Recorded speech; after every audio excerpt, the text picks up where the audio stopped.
Today I'm going to show you how to make sourdough cinnamon rolls. I have the parchment paper down already. I've put a little bit of flour on my parchment paper. I'm going to add just a little bit more because I don't want it to stick at all while I'm doing this. I already have my sourdough dough that has set for over 12 hours. You can see it's over doubled in size.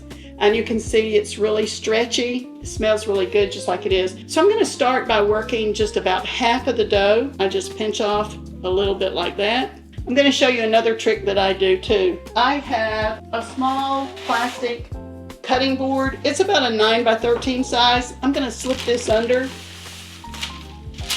It's not that I'm going to cut anything. You can use a knife to cut your cinnamon rolls. I use scissors. It works much better for me.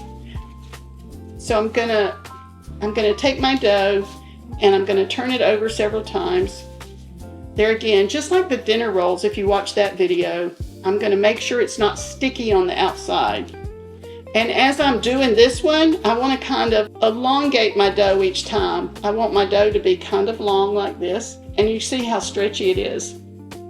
So that lets me know the dough is really active, the starter was good, and see how long that piece is? So under my parchment paper, I put that 9 by 13. So I'm going to use my hands. I don't like to use the dough roller for the sourdough. I like to feel what it feels like with my hands. I want to feel that it's spongy underneath the pressure of my hands. And I'm going to stretch this dough out a little bit flatter. The cinnamon rolls are going to be about a 1/4 inch thickness. Can you tell? It's about a 1/4 inch thickness. But you want it to be about 5 inches wide because you're going to actually roll the dough up to make your cinnamon rolls. So once you get it stretched out, then I'm going to take cinnamon, and different people have different taste in cinnamon. I think the Ceylon cinnamon is a good cinnamon to use, whichever one that you feel like you would like. Sprinkle it really good with cinnamon all the way from tip to tip. And then you're going to take your brown sugar, and I sprinkle it till it's all covered. I'm going to use my hands again. I'm going to press it down just a little bit. I have used butter, put melted butter in here, and sprinkled with milk chocolate chips. Rolled it up and made cinnamon rolls. I have used apple butter and spread that. I have used peach jam, and I've spread that in my cinnamon rolls. So most of the time we think about a traditional cinnamon roll, and that's what we're making for you today. But you can use your own imagination, and you can use whatever kind of filling that you or your family might like. So you're going to take your dough, and you're just going to roll it forward. Most of the time I use an 8 by 8 pan. You can buy these 8 by 8 aluminum pans at Walmart, sometimes at dollar stores. I like them because they also come with a plastic lid. So once my rolls are baked, I can cover and store them, and it works out really good. This roll that I made is kind of a skinny roll.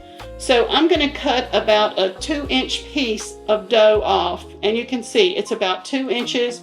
You get the nice roll look. I'm going to place that in my pan. When you cut each of your rolls, you want them to just touch. There again, I'm cutting off about 2 inches. I can generally get anywhere from 8 to 12 cinnamon rolls, depending on the size that I cut. Now the rolls won't be ready to bake yet. They've got to sit out until they double in size. So I have room that I can put about 3 more cinnamon rolls here.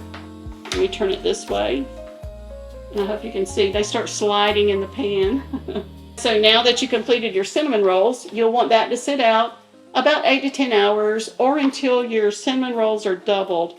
So there's my cinnamon rolls completed, and you'll want to sit these out for about 8 to 10 hours or until they've doubled in size. I'm going to go over and place these in my oven. My oven is not on. I'll come back and check those in about 8 hours to see if they're ready to bake. When your rolls are ready to bake, you'll place them in a 350-degree oven for about 20 to 22 minutes until they're lightly browned on the top and around the edges. If you've never made sourdough and would like the instructions, the ingredients, and the menu, please click the link below. You'll find a playlist of all the previous videos on how to make your starter, how to feed your starter, how to make your dough, how to make dinner rolls, a plain loaf. We have several videos there for you to see. I hope you enjoyed today.